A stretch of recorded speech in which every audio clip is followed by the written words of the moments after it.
On a smaller scale, one of the things that I've still seen continuous success with that I will be continuing into 2025 is my low ticket digital offers. This strategy has still absolutely stayed beyond strong for 2024. So not only am I able to serve incredible people at a scale of which I never imagined before. We're talking thousands of people, but to be able to serve those amount of people and get genuine outcomes, but to also create a passive income stream, because that has been responsible for a portion of my income as well, and to also draw the perfect people into my world, to be able to not be the best kept secret, to not just rely on organic algorithm or not just rely on paid ads that actually don't liquidate themselves. This strategy really brings the perfect people in the most amazing way, where my ad costs are covered, I'm getting profit, and I know I'm bringing the perfect people into my world and my email list as well. As a female online business owner with dreams of more income, more impact, and more freedom, you know there's more potential in your business waiting to be unlocked. But figuring out how to shape and transform your biz and get seen, loved, selling, and scaling can feel like, well, a mystery. So how do you cut through the noise, create offers that deeply resonate, sell and scale without you always being on, all while creating a life you love? That is exactly what this show is about. Welcome to Seen, Loved, Selling, Scale. I'm Corinda, your small biz marketing sidekick, digital offer strategist, and online biz bestie. With tens of thousands of digital offers sold, tens of thousands of people helped, and millions of dollars in revenue generated in my own business as a small business owner. And through this podcast, I am here to share it all. You'll gain clear, actionable insights, strategies, and shortcuts to master your online marketing, build scalable online offers, and create a business model that works for you as much as it works for your people, so you can grow your income, amplify your impact, and free up more of your time. Let's get started. Hello and welcome back to the Seen, Loved, Selling, Scale podcast. I am Corinda and I am so excited that you are tuning in for part 2 of this end of year breakdown and insights that I am sharing biz owner to biz owner. So in the last episode that you may have tuned into, if not, head back and have a listen to that one. I really broke down about what my intentions are in 2025. So the things that are always kind of part of my business as usual, but that I am bringing to the forefront, putting extra intention, extra attention, extra intentionality around those to really make sure that I am creating my best version of success, because these are some things that I have identified that really help me create the version of success that I want. A business that scales, that's overflowing with income and impact, that is sustainable with a lean team, and that just truly makes me happy and lives up to my vision and mission and how I want my life to look and feel. And those are the things that I am really bringing to the forefront in 2025 to help me to achieve that on top of business as usual. But in this episode, I actually wanted to go back and share kind of what 2024 held for me and the things that I focused on in the past 12 months to create the version of success that I achieved this year. So all in all, this year has been a truly amazing one, where I was able to tick off the goals that I had set for myself at the beginning of the year. And I'll go into what those were, but there's a few disclaimers that I want to say before we jump into this show. So first thing is first, that when I decided to start this show and I wanted to really share very transparently about the back end of my business, it wasn't because I think that you should have a business model like mine. You absolutely can, of course. And I'm here to support you to do that wholeheartedly. However, you don't have to. What I found really handy on my business journey is where I could almost see a smorgasbord or a buffet, or really just transparently what other people were doing in their business, how they were feeling in their business, the types of income and impact they were making in their business, and what they were doing to achieve that. So I've been in group coaching programs, for example, where we had support areas where we had monthly calls. And that's why I've now emulated this in a lot of my programs, because I got so much out of this. And you'll see this in the Scalable Business Society, that we have this kind of structure where we can see each other's businesses. But the reason for that is I was able to see beautiful person A was achieving X amount of dollar a month and were, achieving X amount of impact, and they were doing it through this different offer or this different marketing style or this different way of generating traffic. And person B was making the same amount of money and same amount of impact, or maybe a different amount of impact that they wanted, and they were doing it through something different. And so what I really hope that this can help give you is just to be part of the smorgasbord of what is available to you in the world as things to chase down, what other people are trialing and what other people are doing, and, their thoughts and feelings and outcomes around that. And then you can use these things to really have your own kind of buffet where you can choose what you want your ideal dinner plate to look like, made up of all of the best bits in anything that you have in your head and heart that you know as well. And anyone that works with me in any programs as well, you will know that is exactly the way that I run those programs. It is about teaching you exactly, for example, in the Scalable Business School, how to figure out what your digital business offer suite should be by breaking down your A to Z journey with a methodology that is best practice, but creating something unique for you and your clients and customers in a way that feels damn good for you and your knowledge, and then packaging that up in offers that feel right for you. So in Scalable Business School, for example, I have membership mastery where I teach you how to create and run and sell a membership. Or I also have like my course creation collective, which is how to create different course types. And then I also have different launching methods where you can either launch these live or you can launch these evergreen or you can put these automated, right? And so it really is about creating this dinner plate that looks perfect for you, but with heaps of shortcuts and heaps of insights and kind of like the harder parts done for you about, well, I know I want a membership, but how do I do it? Well, I just tap into that in the program. And so I really hope that as you navigate the world and navigate this program, you really see this as your own buffet and your own smorgasbord to put together your perfect plate. And so my perfect plate that I'm going to talk about as I was coming into 2024, this is what it had looked like. Then I'm going to tell you about my intentions, and then I'm going to tell you what I changed and the best parts of the year that really helped me to achieve my version of success, and some things that I learned along the way as well. Call them mistakes or learnings or whatever you want. Certainly some things that I was able to experiment with and decide would I or wouldn't I do that in the future. So going into 2024, my product suite was pretty well fleshed out. Remembering 2024 was this was my 5th year in business. So I had 4 years already. I started in 2020. So 2020 was when I started my digital transformation halfway through. 2021 was when I really started to go deeper into digital products. 2022 was when I added the next level on, which was like my digital product to profit, my This is Corinda course in there, started offering a mastermind as well. And that had kind of 4 levels of my value ladder. So if we're looking at this, I had low ticket offers, which were creating passive income streams. I then had my Content Mastery Club membership, which had a few hundred incredible women in that space. Then I had my digital product to profit course, which was a passive course essentially, but it had back-end support on that as well.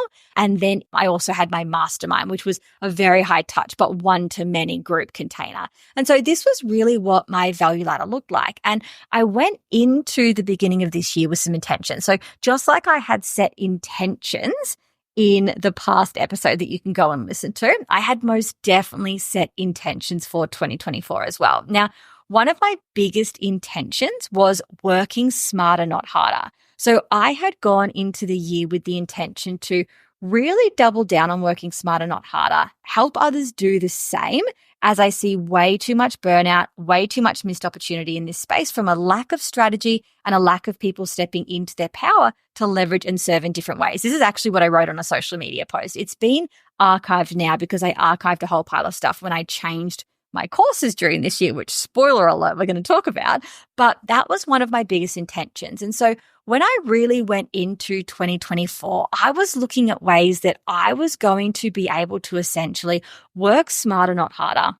And one of the biggest things I realized for me was that 4 levels in my value ladder, having to market 4 different things. So I had my low ticket digital products. Yes, they're passive marketing, but I still need to have a finger on the pulse and create new ads every so often and watch those ad campaigns. So I had that. Then I was marketing the Content Mastery Club. I was marketing sales for digital product to profit, and then I was marketing for my scalable business school at separate times. So digital product to profit would launch, and then my scalable business school mastermind would launch at a different time. Only people in DP2P could join that, but it was still essentially additional marketing and all of those types of things. And I said to myself, is this the smartest way that I want to be doing this? I wasn't really loaded in that question with like, yes, it is or no, it's not. I just wanted to go in and say, is it the smartest way? And then my other intentions as well, I really had in there that I wanted to create like mind-blowing solutions for people. And don't get me wrong, I already believe that my solutions humbly do get the most incredible outcomes. And it's something that I'm so proud of. But what I actually wanted to make sure of was that I had full coverage of my client's A to Z journey. And I want to be really clear. I actually got this wrong. And we're going to go through that. That was one of my learnings, that I actually didn't have quite the clarity. And I need to still do some more research into this and go back and ask myself why I didn't have that. But what I actually found out was a change that I made earlier in the year didn't actually go so well. So let me run through what happened from those intentions about really wanting to have spaces that serve the best, and for me personally, working smarter, not harder. I went into the year really looking at, okay, do I need to be marketing this many programs, and are the programs that I'm marketing getting the best outcomes? And I had this answer that came through that said like both could be better. And so I had this idea in the back of my head that I would do less but better, which is still one of my intentions for this year now, that I would remove my mastermind and that I would put back-end live support onto digital product to profit, because digital product to profit had back-end support, but it was actually people emailing me, and then occasionally I was doing live coaching containers. And to me, this isn't working smarter, not harder, especially because what I shared at the top of this show, where I personally actually loved spaces where I could see inside other people's businesses. And sure, through these live coaching containers, people were seeing in the back end of each other's businesses, but people who joined DP2P were getting the most amazing outcomes, and the email support was holistic and getting them outcomes as well. But I realized that again, when we're talking about that impact, well, hang on, my email to so-and-so about how to navigate this could actually be impacting 10, 15, 50, 500 people right now if this was in some kind of group setting, because we learn through osmosis. I also realized it's not the best use of my time to be answering these questions over and over, because yes, I was doing things I thought was smart, like putting an FAQ section in DP2P as I saw questions come through more often, or if it was something that identified that, hang on, I should have had that in the training, I actually was going back and editing the training and things like that. But it just wasn't as smart as it could be. So I did my research, I had an epiphany, and I went, I am going to create a space called Proximity. I'm no longer going to offer my mastermind, and I'm going to essentially have kind of 3 rungs on my value ladder. It's going to be my low ticket digital products, to my content mastery club, and then it's going to be my digital product to profit with a back-end membership called Proximity, which essentially people were actually going to get as a bonus when they signed up for DP2P. DP2P was then going to increase in price to like obviously account for some of that, not all of that, because it was a true bonus.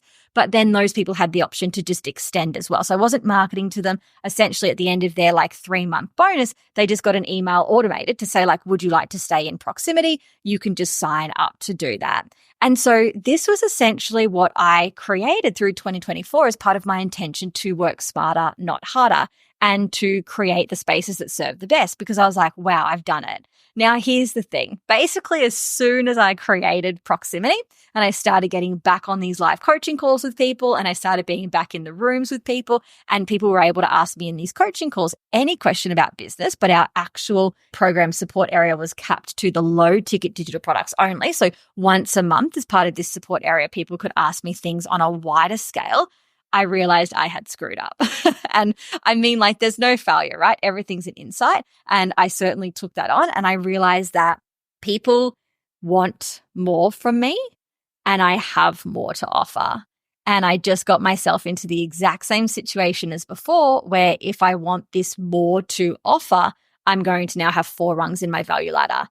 Now, please, again, we're making you your buffet in business here. So 4 rungs in a value ladder is absolutely fine if you wanted that. But the way that I live my life, the way I do my marketing, the way I do my launching, like I just didn't want that. Like I just thought, I don't want another product or a program to market. Like I want to do the best job I possibly can in minimum spaces that also give my IC a really clear customer journey as well and a really beautiful experience.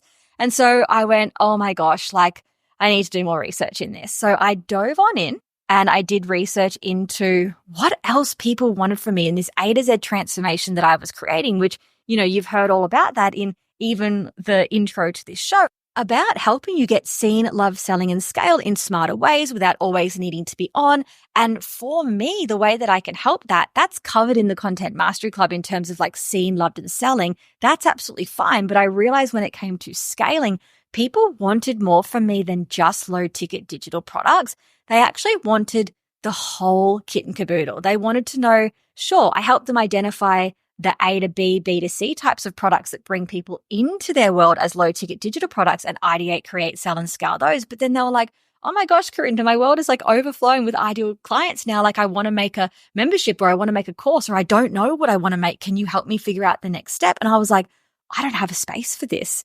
And so I was going to be needing to create a space on the other end of that, which would do this, or a few programs. And I thought to myself, you know what?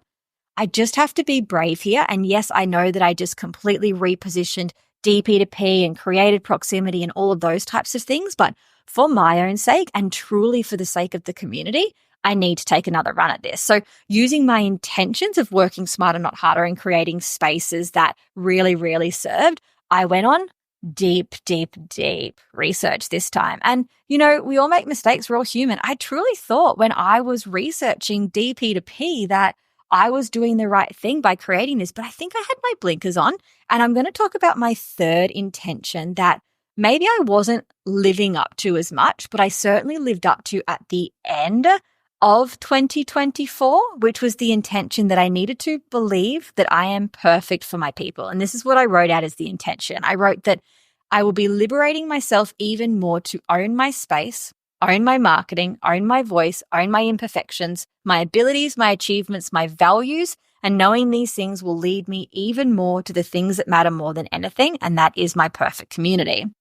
And so this was my intention at the beginning of 2024, and I didn't really live up to it until midway, and I ended up living up to it a few different ways. The first way was being brave and understanding that I had more to offer. Even when imposter syndrome and all of those types of things can flare up, people are literally asking me for this right now. And I had some type of block or blind spot or whatever it may have been when I was redoing that digital product to profit that I didn't see. And to be completely honest with you, I also didn't have a coach during that time. And so that might have been a little bit of a learning for me as well, that as I went through this transformation, I really wasn't bouncing this off anybody who could help me see my blind spots as well. And so I created still this smaller scope package with amazing support that was smarter, not harder, all of those types of things, but it was the wrong thing. And I really found that out when I went deeper into client work and I got back into coaching spaces that could help me see my blind spots, and out came Scalable Business School, which is the program that I have now replaced Digital Product to Profit with. And the Scalable Business School has that back-end support as well, called the Scalable Business Society. So remember how I always say that the work that we do, it's never a failure, even if it, in inverted commas, fails.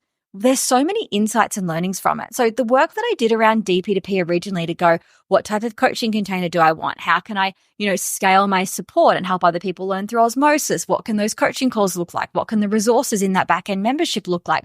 All of that actually transferred over directly to the society. So just to be clear now, at the end of 2024, what my value ladder looks like is low ticket digital offers to the Content Mastery Club, and then into the Scalable Business School, which is now holistically, it has digital product to profit inside it. So people can learn to do break down their entire value ladder or offer suite from A to Z themselves, put low ticket digital products in place to bring people into their world with so much ease and automation, exactly like digital product to profit was doing, create extra visibility, create an extra income stream, but then also go on further to transform their business into other digital products, transform their knowledge into other digital products and offers, with their own smorgasbord. So they can learn how to do memberships or learn how to do courses or learn how to do like larger programs and tie it all together seamlessly and move people from one to the other or move people from the outside world into any of those just with so much ease and clarity. And then also this space has support for those people as well, who they need to be, their mindset, their planning, all of those things that actually make us the best engine for our incredible entrepreneurial dreams and our businesses and our people. So this is now all in the one place with a back-end membership that has all these amazing things. And I truly think that I had to kind of take a misstep, if you will, in overhauling DP2P and proximity first instead of just going from DP2P straight to the Scalable Business School, because I did learn so much, which I believe has now impacted the Scalable Business School. So another one of those examples of where our failures are not failures, they're either insights or outcomes, and that gave me some insights. And don't get me wrong, Proximity sold, Digital Product to Profit sold. It was a really profitable program when I relaunched it. It's just that it still wasn't actually living up to those larger intentions. So I had to be brave, and now I have to be really honest with myself and say, what did I learn from that time and what can I know in the future about my own blind spots, all of those types of things. So that is where 2024 ended up as a whole. And now I want to break down some other things that helped that bigger picture and bigger vision come to life on a more micro scale. So what the heck actually helped me to achieve my version of success in 2024? And just to be clear, I don't have any issues sharing income or impact numbers or anything like that. And everybody knows that. I'm absolutely so transparent around that. But as of the time of filming this, it's actually still very early in December. So I don't have final numbers. I can give you an indication of what my version of success looks like though. So it was close to 7 figures in my business, maybe over. It was done with massive impact. It was done staying true to my values and the way that I want to navigate the world and not charge like high ticket prices and have accessible price points and have authentic marketing and be really sustainable in my marketing for my own energy. It was also being able to travel when I wanted to. It was also being able to have flexibility in my days to do the things I wanted to. And it was also just being really proud of the person that I'm growing to be within my own life. So they're my versions of success. And so when I say that these things helped me to achieve what I wanted to achieve this year, that's essentially what I'm talking about. So I don't have exact impact, exact income numbers, exact ad spend. I think my ad spend will be like maybe 17 to 20% of that income. So like 80% profitability after ad spend. So like really happy about that. But like these are the types of things that I'm talking about, just so you have some kind of benchmark to be like, okay, so you're saying these things work, but work to do what? Well, that is what I say that it worked at. So what are the things that I really truly believe helped me create my version of success in 2024 outside that larger story that I just told you and the intentions I had set and how I stayed true to those? And also how I use my own methodologies to actually make sure that I was running the smartest business possible. So on a smaller scale, one of the things that I've still seen continuous success with that I will be continuing into 2025 is my low ticket digital offers. So I have a whole episode on that. Please go back and listen to how low ticket has made the biggest impact in my business if you haven't already. But this strategy has still absolutely stayed beyond strong for 2024. So not only am I able to serve incredible people at a scale of which I never imagined before. We're talking thousands of people, but to be able to serve those amount of people and get genuine outcomes, but to also create a passive income stream, because that has been responsible for a portion of my income as well, and to also draw the perfect people into my world, to be able to not be the best kept secret, to not just rely on organic algorithm or not just rely on paid ads that actually don't liquidate themselves. So talking about things like maybe like a lead magnet ad or something like that. This strategy really brings the perfect people in the most amazing way where my ad costs are covered, I'm getting profit, and I know I'm bringing the perfect people into my world on my email list as well. And not to mention the indirect visibility I get from that. So when you run an ad on the Meta platforms, you might have done this yourself. When you see someone running an ad, sometimes you'll actually click through to their account. Now, don't get me wrong. I say this all the time. Like, this isn't the magic cure to growing your Instagram account or Facebook account. You still need to have the right brand. You still need to have the right brand messaging. You still need to have the right content and be strategic with your content for someone to even hit that follow button or look further at you once they've clicked off that ad. So it's not kind of like a get followers quick scheme or anything like that, but it is a stop being the best kept secret and get more leverage out of the organic content that you were creating. And this did all of that for me in 2024. And having the privilege of working in other people's businesses with them, either in, what was digital product to profit proximity and seeing in their businesses or in my one-to-one clients as well, I know that this is working on a wider scale across industry, across knowledge, across audiences, across countries as well. So this is one of the biggest takeaways for me from 2024 is that this is an absolute amplifier of success should you want to explore that within your business. And I certainly will be doubling down and continuing doing this in 2025 as well. And again, head back to episode 1 if you actually want to hear more about this model and exactly how it has really helped overall in businesses and how it might be able to help yours.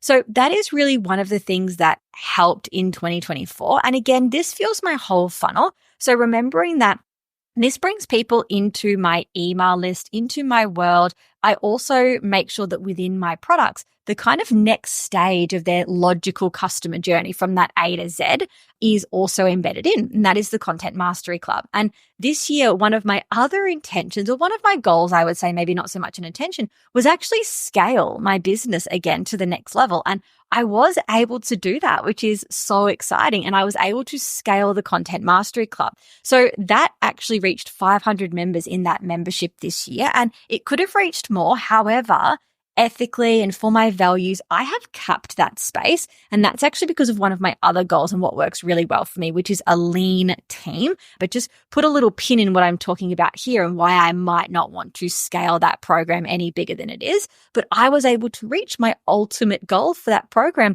which was to have 500 amazing people in that space and it be running so smoothly. And so what helped me to scale that was actually a combination of launch methods, which is just so fun because I love to experiment. And I tried a number of different things throughout this year in line with my intention to work smarter, not harder.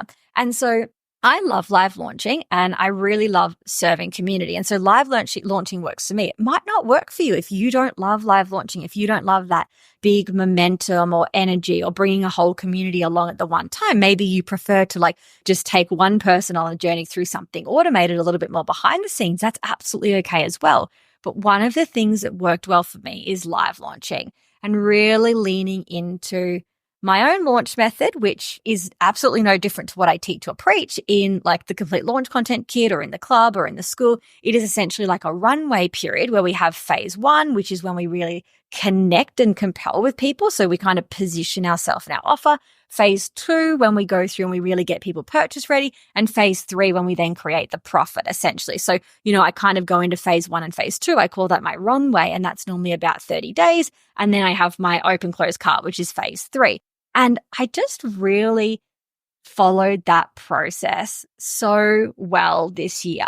And that is responsible for the club numbers being the way they are, because I'd always had the low ticket offer in there. I had always had these things and I just wasn't giving launching my all. I was actually just really happy. It wasn't even a goal really to scale the club. So it's neither here nor there that I wasn't hitting those goals before because they didn't even really exist. But I hadn't actually made it my intention to scale to a certain number. And this is why I mean about intentions being so important. So I had this intention that I was going to scale and I had to ask myself, what do I need to do to make that happen? And I was like, well, I need to really just go all in on these launches. And so I did. And so that's one thing that really worked, was going all in for me on a live launch model, but also experimenting in the background with some automation. And I tried some interesting and different things this year about bringing people in automated into the Content Mastery Club. So there was a number of different things. And if you joined the club at a different time outside of launch, you might have seen some of these things. But for example, at one stage, I was doing like an instant offer.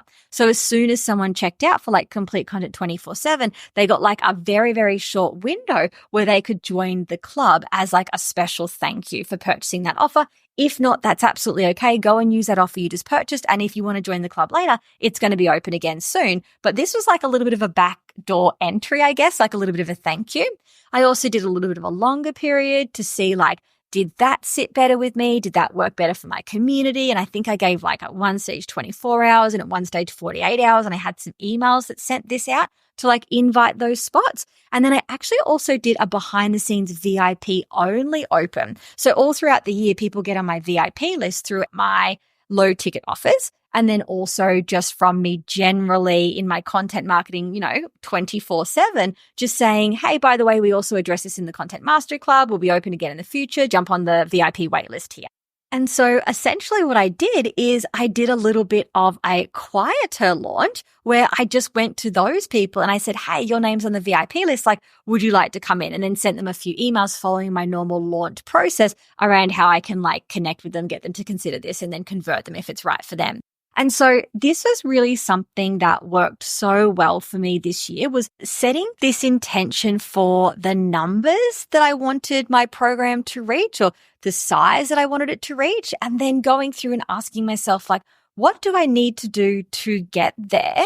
And I had already had this program and I had already been launching in the past. And so then I had to say like, okay, so is it a different launch strategy? I tried a few of those things. And sorry, when I say launch strategy, I don't even mean launch. I just mean literally like acquisition strategy, because when I was using those instant offers or special backdoor entries, they weren't actually launching. That was more like automated or evergreen filling up this program. And then I also thought, well, I know this launch strategy works and I've been using this launch strategy. So do I need to change this actual live launch strategy, or is there something else there? And I went, it's something else. I just need to actually go all in with it. And so that's exactly what I did, and that paid off. So these launching strategies and, different acquisition methods and experimenting with that have definitely been key this year. And I invite you to look at your own strategies as well for acquisition, because remember, when we're in business, we need to get seen, loved, selling, and scale. So if we're breaking it down and I'm looking at, how to get successful, how are you getting seen? For me, it was definitely organic social media. It was definitely my low ticket digital products. And then there was some other complementary strategies in there, like, speaking at events or being on other people's podcasts or collaboration or things like that. But it was mainly, I would say, low ticket digital products and organic social media. How am I getting loved? Definitely nurturing on my email list, definitely nurturing within the actual programs themselves, like the low ticket digital offers, definitely nurturing on my stories. And now I have this podcast as well. But then when we're talking about getting selling, so if you're doing those things and you think, why is this program not scaling? We definitely need to look at one, the program itself and how it's positioned, but two, the way that you are selling it. Are you doing launch methods? Are you doing acquisition methods like back of house automations or tripwires or OTOs or order bumps or secret type offers where somebody just triggers something in your business and then all of a sudden they're invited to this next offer? So for you, are these things that you might want to look at in your business? Which is almost the perfect segue to the last thing that worked so well for me to help create my version of success in 2024, which was to break down this process of getting seen, loved, selling, and scaling.